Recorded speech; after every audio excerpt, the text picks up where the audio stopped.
ভাগ্যবান মহিলাদের মধ্যে দেখা যায় এই 40টি লক্ষণ। নমস্কার বন্ধুগণ, আমার এই ইউটিউব চ্যানেলে আপনাদের সকলকে জানাই স্বাগত।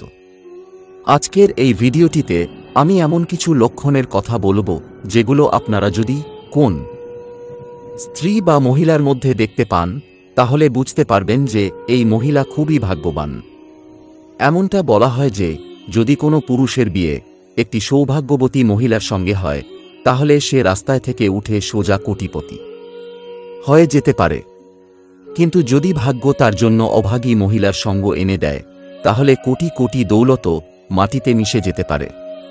তাই মহিলাদের বোঝা কঠিন নয়, অসম্ভব। তাহলে চলুন এক এক করে প্রত্যেকটি লক্ষণ ভালোভাবে দেখি। কিন্তু তার আগে আপনাদের কাছে অনুরোধ যে এখানে পুরো 40টি লক্ষণ দেওয়া আছে, তাই অবশ্যই শেষ লক্ষণটি পর্যন্ত দেখবেন এবং কমেন্টে নিজের মন থেকে জয় শ্রীকৃষ্ণ, জয় মা লক্ষ্মী, হর হর মহাদেব অবশ্যই লিখবেন। 1. যাদের চোখ হরিণের মতো এবং সাদা অংশের শেষে লালচে রং থাকে তারা অত্যন্ত ভাগ্যবান ও সুখভোগী। 2. যাদের জিভ লাল ও কোমল তারা নিজেদের সুখভোগ করেন এবং তাদের পরিবারও সুখী থাকে। 3. যেসব নারীর নাক গভীর এবং ভিতর থেকে উঁচু নয় তারা সব সুখ পাওয়ার যোগ্য। 4. নাকের অগ্রভাগে তিল থাকলে তা ধনসম্পদশালী জীবনের নির্দেশক। 5. পায়ে কমল, চক্র ও শঙ্খের চিহ্ন পাওয়া খুবই শুভ ও ফলদায়ক হয়। 6. যাদের পাতা সাপের মতো হয় তারা ভাগ্যের দানে ধনী হয় এবং তাদের ওপর সর্বদা ঈশ্বরের অনুগ্রহ থাকে। 7. নারীদের পায়ে ত্রিভুজের চিহ্ন তাদের চতুরতার স্বাক্ষর। 8. নাভির নিচে তিল বা মশা থাকা নারীর ভাগ্যবান ও সুখী জীবনের নির্দেশক। 9. সামুদ্রিক শাস্ত্র অনুসারে যাদের পায়ের আঙুল উঁচু, গোল, মাংসল ও লালচে থাকে তারা অত্যন্ত ভাগ্যবান। 10. যদি কোনো নারীর চুল গা সোজা ও কোমল হয় তবে তারা অধিক ভাগ্যবান। 0. গণনা করে গোল মুখ এবং উজ্জ্বল চোখের নারীদের অত্যন্ত দয়ালু স্বভাবের অধিকারী মনে করা হয়। 1. যাদের কপাল চওড়া ও উজ্জ্বল তারা উচ্চ ভাগ্যবতী এবং পরিবারের কল্যাণকারী। 2. যাদের নাকের পৃষ্ঠপথে তিল থাকে তারা যথেষ্ট ভাগ্যবান হন এবং সুখ সমৃদ্ধিতে জীবনযাপন করেন। 3. যাদের দাঁত সাদা ও সমান ও উপরের 2 দাঁতের মধ্যে ফাঁকা থাকে, গাল গোলাকার থাকে এবং ঠোঁটে তিল থাকে তারা সবচেয়ে ভাগ্যবান। 4. ভবিষ্যৎ পুরাণে বলা হয়েছে যে যাদের গলা 4 আঙুলের মতো লম্বা এবং তাতে 3টি রেখা থাকে তারা ভাগ্যবান। 5. হাতের রেখাশাস্ত্র অনুসারে যাদের বুকের নিচে ঠোঁটের নিচে ঠোঁট যায় তাদের গলা গোল এবং কোমল হলে তা শুভ।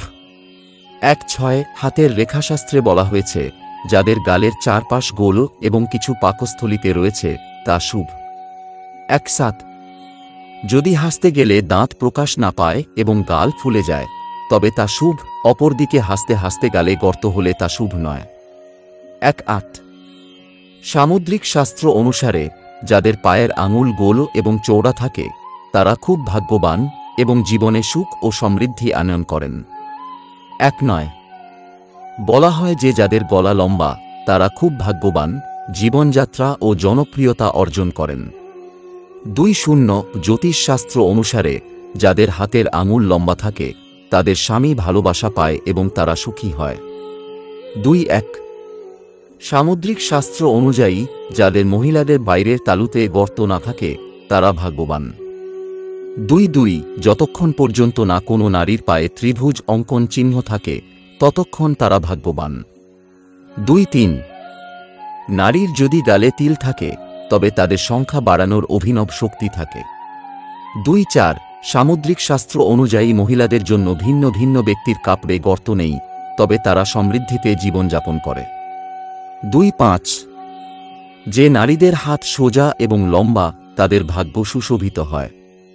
26. যাদের পায়ের তল সাপের মতো হয় তাদের জুয়া ভালো হয়। 27. যারা হাঁটে ও তাদের পায়ের আঙুলগুলো একে অপরের সাথে যুক্ত থাকে তারা শনির ঋণী হয়। 28. যারা হাঁটে তাদের তলের গর্ত থাকে তাদের ভাগ্য শুকিয়ে যায়। 2 যারা যেসব নারীদের দাঁত গোলাকার তারা ভাগ্যবান। 3 যারা হাসতে গেলে গাল ফুলে যায় এবং চোখ বন্ধ হয় তাদের ভাগ্য ভালো হয়। 3 যাদের চোখ বড় হয় তাদের ভাগ্যের উজ্জ্বলতা থাকে। 3 যাদের পশ্চাৎদিকের তল সাপের মতো হয় তারা ভাগ্যবান। 3 যাদের বাঁ চোখের গালে তিল থাকে তারা খাবারের প্রতি আগ্রহ বোধ করেন। 3 যারা উজ্জ্বল হাতের আঙুল নিয়ে জন্মগ্রহণ করেন তারা ভাগ্যবান।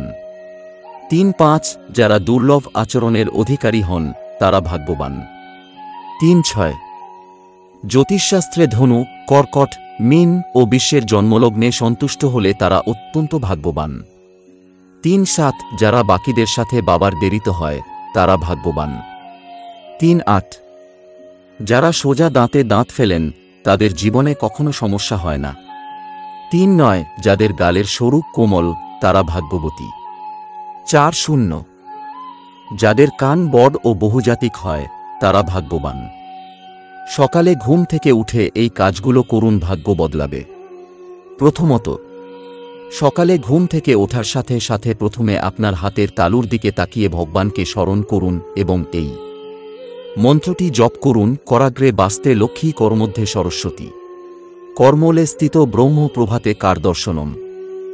এটা বিশ্বাস করা হয় যে ব্রহ্মার সাথে সরস্বতী একজন ব্যক্তির হাতে বাস করেন। এতে করে দিনটি ভালো যাবে এবং মা লক্ষ্মীর কৃপা সর্বদা বজায় থাকবে। দ্বিতীয়, সকালে ঘুম থেকে ওঠার আগে বিছানা থেকে পা নামানোর আগে অবশ্যই পৃথিবী মাতার চরণ স্পর্শ করুন। শাস্ত্র মতে মা পৃথিবীও মায়ের মতো।